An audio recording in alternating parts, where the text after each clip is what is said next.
There is a big question in every person's mind in India. What is it?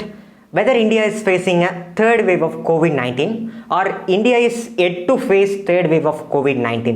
This is a rising concern. So it is all about. என்னடா இவன் இங்கிலீஷில் பேசுகிறான் அப்படின்னு பார்க்குறீங்களா? So பேசிக்காக தமிழில் தாங்க இந்த வீடியோ இருக்க போகுது. ஜஸ்ட் ஒரு ட்ரை தான். என்ன அப்படின்னு கேட்டிங்கன்னா, இந்தியாவில் மூன்றாவது அலை, கொரோனாவோட மூன்றாவது அலை தாக்குவதற்கான வாய்ப்புகள் இருக்கா, அல்லது இந்தியா ஆல்ரெடி தேர்ட் வேவில் தான் இருந்துகிட்டு இருக்கா அப்படின்றதெல்லாம் வந்து யாரெல்லாம் சொல்கிறாங்கன்னு பார்த்தீங்கன்னா, சயின்டிஸ்ட்டு சொல்கிறாங்க, ரிசர்ச்சர்ஸ் சொல்கிறாங்க, நிறைய மெடிக்கல் ப்ரொஃபஷனல்ஸ் எல்லாம் இதை பற்றி சொல்லிட்டு இருக்காங்க. அதெல்லாம் என்ன அப்படின்றத நம்ம இந்த வீடியோவில் தெளிவாக பார்த்துக்கலாம். அதுக்கு முன்னாடி நம்ம சேனலுக்கு நீங்கள் நம்ம சப்ஸ்கிரைப் பண்ணாமல் பார்த்துட்டு இருக்கீங்கன்னா சப்ஸ்கிரைப் பண்ணிக்கோங்க.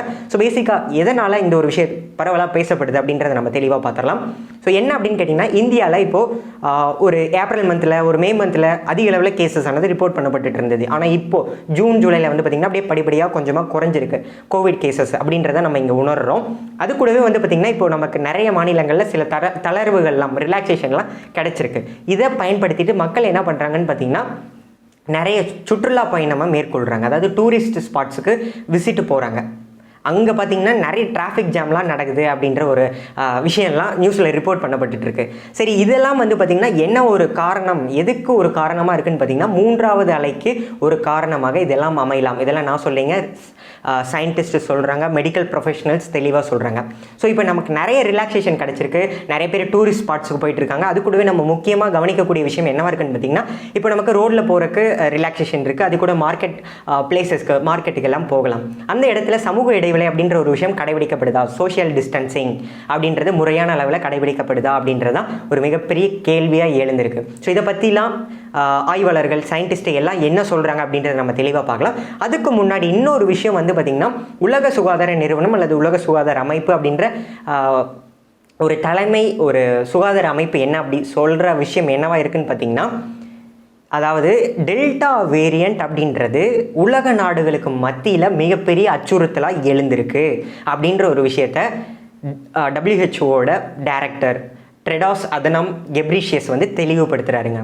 அவர் நிறைய விஷயத்த சொல்கிறாரு. இப்போ இந்தியாவில் வந்து நம்ம தேர்ட் வேவை பற்றி பேசிகிட்டு இருக்கோம். ஆனால் மற்ற சில உலக நாடுகள் வந்து பார்த்திங்கன்னா தேர்ட் வேவ்லாம் கடந்து ஃபோர்த் வேவில் இருந்துட்டு இருக்காங்க அப்படின்றதான் நம்ம இங்கே கவனிக்கக்கூடிய ஒரு விஷயமா இருந்துகிட்ருக்கு. இதுக்கெல்லாம் என்ன காரணம் அப்படின்னு பார்த்தீங்கன்னா, பேசிக்காகவே வைரஸ் அப்படின்றது ஒரு மியூட்டேட்டிங் நேச்சரை கொண்டது அப்படின்றதெல்லாம் நம்ம பார்த்துருக்கோம். இப்போ அந்த டெல்டா வேரியன்ட்ன்றது வந்து பார்த்திங்கன்னா நிறைய நாடுகளில் ரிப்போர்ட் பண்ணப்பட்டிருக்கு அப்படின்றதான் அவர் சொல்கிறாரு. இதனால் மக்கள் எல்லாருமே விழிப்புணர்வோடு இருக்கணும் அப்படின்றதும் சொல்கிறாரு. அவர் எத்தனை நாடுகளில் வந்து இப்படிப்பட்ட அந்த டெல்டா வேரியண்ட் அப்படின்றது நோட் பண்ணப்பட்டிருக்கு அப்படின்னு சொல்கிறாருன்னு பார்த்தீங்கன்னா, அதாவது 104 கண்ட்ரீஸில் வந்து பார்த்திங்கன்னா இந்த டெல்டா வேரியண்ட் அப்படின்றது ஒரு மிகப்பெரிய தாக்கத்தை ஏற்படுத்தியிருக்கு அப்படின்றத சொல்கிறாரு.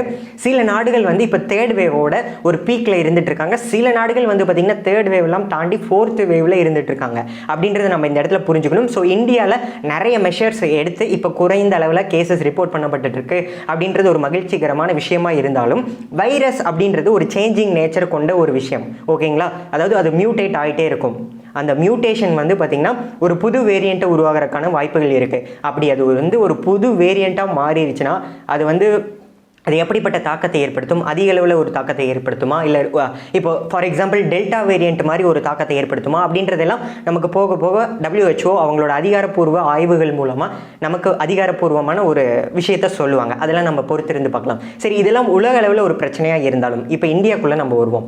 இப்போ வந்து பார்த்திங்கன்னா, நேற்று இந்தியாவோட ஹெல்த் மினிஸ்ட்ரியோட ஜாயிண்ட் செக்ரட்டரி வந்து பார்த்திங்கன்னா ஒரு ப்ரெஸ் கான்ஃபரன்ஸில் ஒரு சில விஷயங்களை சொல்லியிருக்காரு.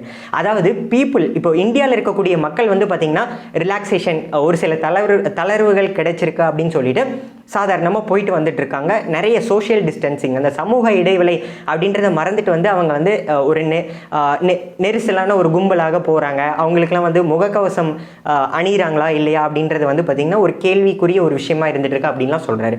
மேலும் பாயிண்ட் அவுட் பண்ணி ஒரு விஷயத்த சொல்கிறாரு. என்ன அப்படின்னு பார்த்தீங்கன்னா, இந்தியாவில் இருக்கக்கூடிய மக்கள் இப்படிப்பட்ட அந்த கொரோனாவோட மூன்றாவது அலையை பற்றி நம்ம வந்து தெளிவாக விவரித்து சொல்லிகிட்டு இருக்கோம். இதெல்லாம் வந்து ஒரு வானிலை அறிக்கை மாதிரி அவங்க எடுத்துகிட்டு இருக்காங்க, வெதர் ரிப்போர்ட் மாதிரி எடுத்துகிட்டு இருக்காங்க.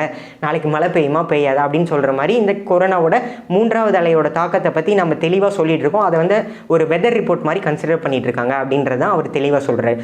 But we must take it as a serious one. So we must follow the protocols, maintain social distancing, wear masks, so get vaccinated. So இதெல்லாம் வந்து பார்த்திங்கன்னா கோவிட் ப்ரோட்டோகால்ஸ் உங்களுக்கு தெரியும்.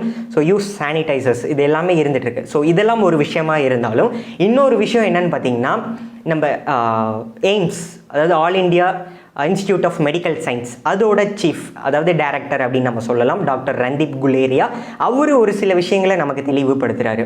என்ன அப்படின்னு பார்த்தீங்கன்னா, கடந்த மாதம் வந்து அவர் ஒரு ரிப்போர்ட் கொடுத்துருக்காரு, ஒரு இது நியூஸ் சேனலுக்கு ஒரு ரிப்போர்ட் கொடுத்துருக்காரு. என்ன அதில் அவர் என்ன சொல்லியிருக்காரு அப்படின்னு பார்த்தீங்கன்னா, இந்தியாவில் தேர்ட் வேவ் அப்படின்றது இன்னெவிட்டபிள், அதாவது தவிர்க்க முடியாத ஒன்று.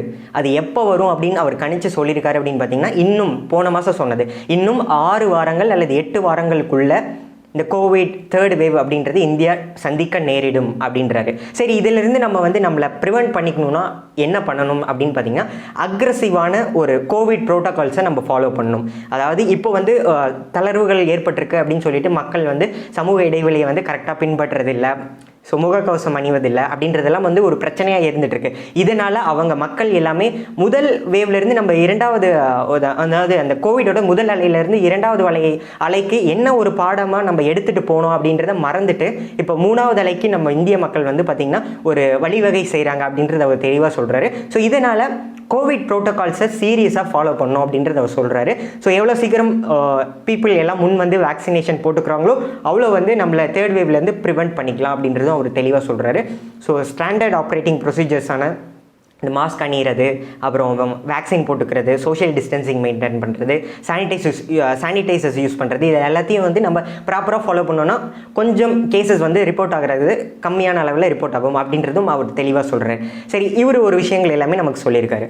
மேலும் இன்னும் சில விஷயங்கள் நமக்கு தெரிய வந்திருக்கு.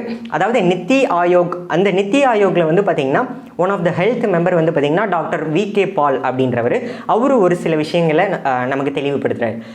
இப்போ கோவிட் தேர்ட் வேவ் அப்படின்றது இந்தியாவில் எப்போ வரும் அப்படின்றதெல்லாம் கணிக்கிறதை விட்டுட்டு இப்போ நம்ம தேர்ட் வேவ்லேருந்து நம்மளே எப்படி ப்ரிவெண்ட் பண்ணிக்கணும் அப்படின்றத நம்ம மக்கள் மனதில் கருத்தில் கொண்டுக்கணும், அதாவது கருத்தில் கொள்ளணும் அப்படின்றத அவர் தெளிவாக சொல்கிறாரு.